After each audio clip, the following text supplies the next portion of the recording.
उत्तर प्रदेश के वो 5 बाहुबली नेता जो पलट देंगे 2027 का चुनाव। अतीक मुख्तार के बाद यूपी में आज भी चलता है इनका राज। जेल और दबाव के बाद भी यूपी में और ताकतवर हुए ये 5 बाहुबली नेता 2027 में बिगाड़ेंगे विरोधियों का खेल।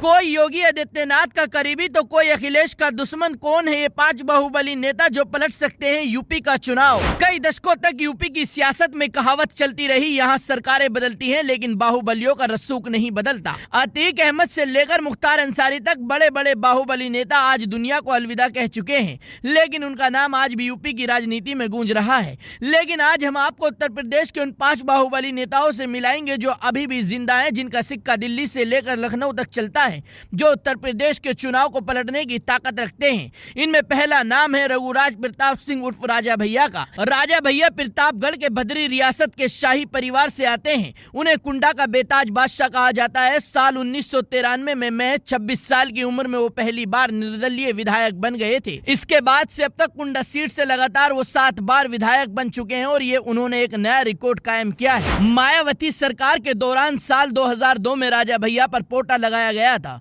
उन पर अपने महल के पीछे मौजूद तालाब में मगरमच्छ पालने और विरोधियों को उसी तालाब में फिकवाने के किस्से कहानियां आपने कई बार सुने होंगे, लेकिन कभी ये आरोप कोर्ट में सही साबित नहीं हुए। राजा भैया की सबसे बड़ी ताकत यह है कि वो किसी भी पार्टी के भरोसे नहीं रहते। सपा और भाजपा दोनों सरकारों में वो कैबिनेट मंत्री रहे हैं। उन्होंने अपनी खुद की पार्टी जनसत्ता दल लोकतांत्रिक बनाई है। कुंडा में आज भी उनका जनता दरबार लगता है, जहां वो खुद फैसले सुनाते हैं। अब राजा भैया 2027 के चुनाव की तैयारी में लगे हैं। दूसरे नंबर पर आते हैं ब्रजभूषण सिंह। अगर कुंडा में राजा भैया का सिक्का चलता है तो गोंडा और केसरगंज में ब्रजभूषण सिंह की हुकूमत चलती है। इनके सियासी रसूख के आगे बड़ी बड़ी सरकारें झुकती हैं। छात्र राजनीति से शुरुआत करने वाले ब्रजभूषण सिंह 6 बार लोकसभा के सांसद रह चुके हैं। गोंडा, बहराइच, बलरामपुर और केसरगंज जिलों में दर्जनों कॉलेज और यूनिवर्सिटी इन्हीं की हैं। 90 के दशक में इन पर गंभीर आरोप लगे थे। ब्रजभूषण सिंह पहलवानों के साथ भी विवादों में घिरे, लेकिन हर बार मुश्किलों से बाहर निकल आए।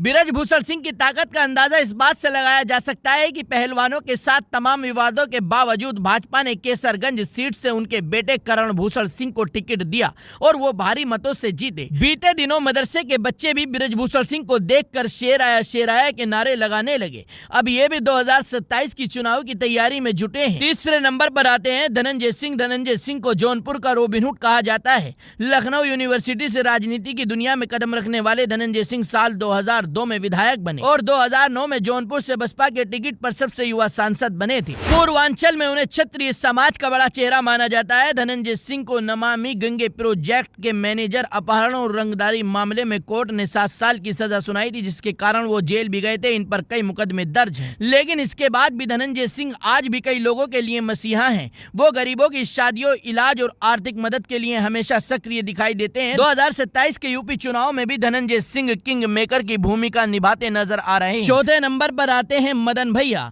गाजियाबाद के लोनी इलाके से आने वाले मदन भैया का कद करीब 6.5 फीट है। 90 के दशक में पश्चिमी यूपी में उनके नाम का सिक्का चलता था। वो अब तक 5 बार विधायक रह चुके हैं। मदन भैया का नाम कभी यूपी के सबसे बड़े गैंगस्टर श्री प्रकाश शुक्ला के साथ जोड़ा जाता था। इन पर गैंगस्टर एक्ट और कई मुकदमे चले। पश्चिमी यूपी की राजनीति में गुर्जर और जाट समीकरणों को साधने में मदन भैया माहिर हैं। जब 2022 में मुजफ्फरनगर की खटोली सीट पर उपचुनाव हुआ तो जयंत चौधरी की पार्टी राष्ट्रीय लोक दल ने मदन भैया को उतारा और उन्होंने बीजेपी के उम्मीदवार को हरा दिया। आज भी वो विधायक हैं और रालोद के बड़े नेताओं में गिने जाते हैं। 5वें नंबर पर आते हैं ब्रजेश सिंह। एक दौर था जब ब्रजेश सिंह को पूर्वांचल का डॉन कहा जाता था। वाराणसी के धानापुर के रहने वाले ब्रजेश सिंह ने अपने पिता की हत्या का बदला लेने के लिए हथियार उठाया था। जेल में रहते हुए ही इन्होंने निर्दलीय चुनाव लड़ा और MLC बने। ब्रजेश सिंह और मुख्तार अंसारी के बीच की गैंगवार यूपी के इतिहास की सबसे खूनी गैंगवार मानी जाती है। साल 2001 का उसरी चट्टी कांड इसका सबसे बड़ा उदाहरण। ब्रजेश सिंह पर मकोका, टाटा और हत्या के दर्जनों मामले दर्ज हुए थे,